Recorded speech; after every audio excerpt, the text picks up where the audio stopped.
Actually देवी हैं, उस माते की रूप में भी बाबा ने दर्शन दिया है।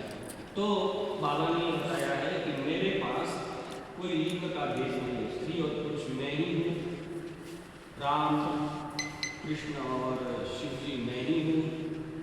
इसलिए बाबा के पास किसी धर्म, किसी जाति, किसी पंथ का कोई भेद नहीं है, स्त्री और पुरुष का भेद नहीं है। और यही बुनियादी ज्ञान है हमारे सनातन धर्म का। सनातन धर्म कहता है ईशावास्यमिदं जगत्, मतलब एको हम बहुश्याम सर्वं खलविदं ब्रह्म, एक ही ब्रह्म हर जगह है ना। तो वो ब्रह्म कौन है, जिसे हम आत्मा कहते हैं। तो आप में सब में एक ही आत्मा है ना। आत्मा के रूप से देखा जाए तो किसी में कोई भेद है नहीं है ना। यही बाबा बताते सबका बना। तो बाबा के दर्शन के लिए आप आ रहे हो तो कुछ लेके जाना चाहिए, और ऐसा कुछ लेके जाना चाहिए जो जीवन भर उपयोगी हो, जो कभी खत्म ना हो, और जो हमें हमेशा लाभ दे, जो हमेशा हमें आनंदित रखे, है ना। ऐसा बाबा का उपदेश हम यहाँ से लेते हैं। और बाबा ने 2 ही मंत्र दिए हैं, वो है श्रद्धा और सद्बुद्धि। तो हमारे मार्ग में ग्रंथ है दासबोध बोलते, उसमें कहा है जन्म ही दुख का कारण है, जो जन्मा है वो दुखी ही। हम जन्मे हैं, ये कोई बड़ी बात नहीं है, कोई शोभा की बात नहीं है, क्योंकि हमने जन्म लिया है हमारे पाप कर्म के कारण। कुछ कर्म चुकता करने हैं, कुछ कर्म भोगने हैं, इसलिए तो हमने जन्म लिया है। और जीवन में अगर भगवान को छोड़कर, भगवान की भक्ति को छोड़कर कुछ भी हम करेंगे तो वह दुख का ही कारण होगा, है ना। तो जीवन में बार बार दुख आता है, बार बार हम पीड़ित होते हैं, अड़चन में आते हैं, संकट में आते हैं। तो कुछ भी अगर गलत हो हमारे जीवन में, कभी हम दुखित हो, तो साईं बाबा का पहला मंत्र याद रखना, श्रद्धा। कोई ऐसी शक्ति मेरे साथ है जो मुझे बचाएगी, जो मुझे इस दुख से निकालेगी। और यह श्रद्धा जितनी गहरी होगी उतना हम कर पाएंगे दुख में भी, है ना।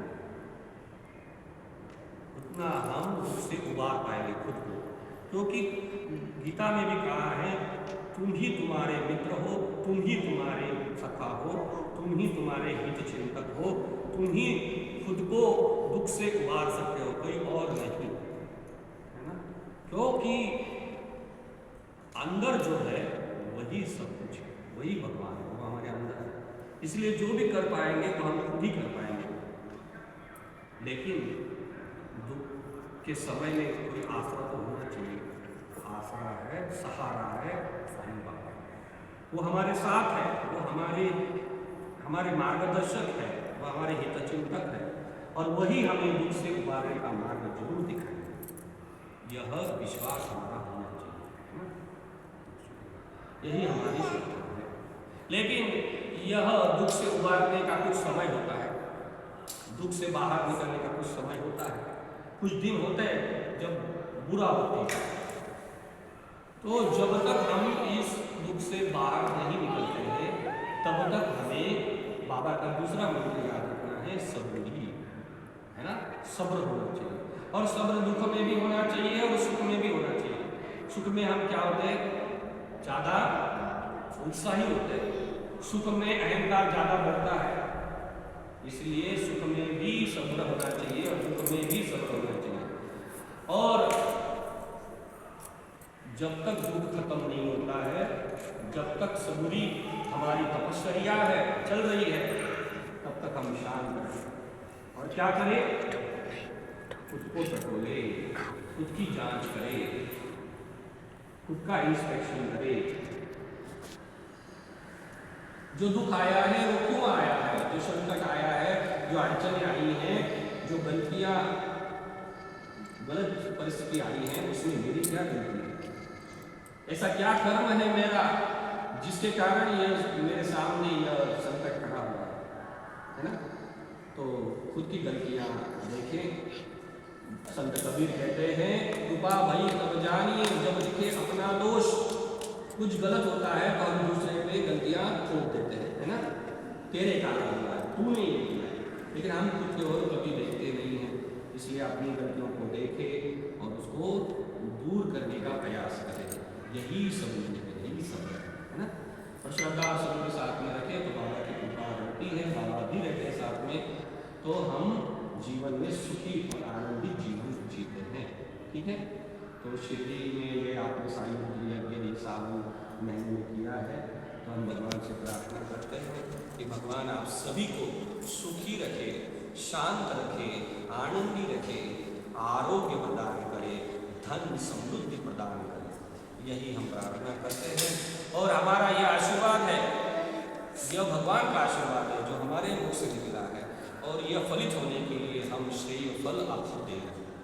तो यह श्रेय दान हम आपको कर रहे हैं। तो आप जो आपका उपवस्त्र है ऐसे पकड़िए झोली की तरह, और हम आपकी झोली में डालेंगे, आप बात कीजिए। ओम भगवत जते मां वाचं कल्याणी भावदानि जनेभ्यः परमराजन्याय पुरुद्राय साराय नमाय तारणाय च प्रियो देवानां दक्षिणालैका पुर्यभूया सबजं मे कामः सन्ततामुपमातो नमतु। दीर्घवर्धस्वमायुष्यवान् परमेश्वरं वेदान्तं नमः शुभोपद्रवं संवत्सरं दीर्घमायुष्याय नमः। चलिए, अब ये जो प्रसाद है ये सबसे मेन प्रसाद है, ये आपको संभाल के रखना है। वो बाकी का जो प्रसाद है वो तो कॉमन सबके लिए, लेकिन ये सिर्फ आपके फैमिली मेम्बर ही खाएंगे। ठीक है, गेहूँ है वो घर में जाके गेहूँ में डाल देना है, फिर उसका कुछ बना के खाएंगे। रिलेटिव को नहीं देना है, ये सिर्फ आपको नहीं आता है। जो पूजा में बैठे उनके लिए उनको हम अलग से दे रहे हैं। ठीक है, अभी आपने जो अच्छे से बात कर सकता है उसकी प्रतिक्रिया हम लेंगे, हम रिकॉर्डिंग करेंगे कि हम सुनिए, हम शिरडी में आए हैं, सुनिए, हम शिरडी में आए हैं और साई सनातन आश्रम के द्वारा वैभव शास्त्री के मार्गदर्शन में हमने यहाँ पे साई रुद्र यज्ञ संपन्न किया है। ठीक है, ये बोलना है मेन। उसके बाद आपको जो भी अच्छा लगा हो इसमें आप उसमें बोल सकते हैं। ठीक, 1 मिनट या 1.5 मिनट। ठीक है, चलिए, अभी हम सभी लोग खड़े हो जाइए और इधर मुँह कीजिए और आप सबके सामने आगे बैठाएंगे।